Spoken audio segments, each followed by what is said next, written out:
Ang aking mustasa ay ang lalaki na nila. Hindi ko na na-harvest ang ating mga mustasa, guys, at ang tataba.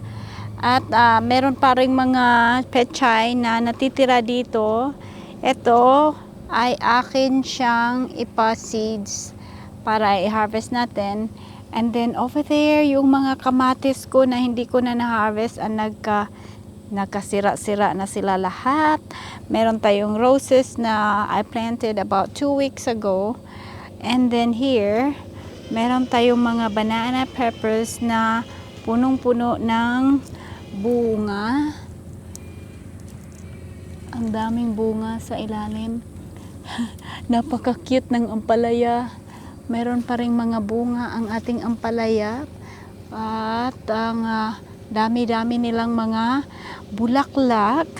Meron ditong ito. Malapit na itong i-harvest, oh. Meron pa. And then, ito parang meron ako nakita kanina na malaki. Ay, hala guys. Oh my gosh, orange. Orange na ang palaya. Bakit yung ampalay ko nagiging orange? Ito yung pinakamalaki na aking i-save kasi nga gawin ko siyang pang seedlings.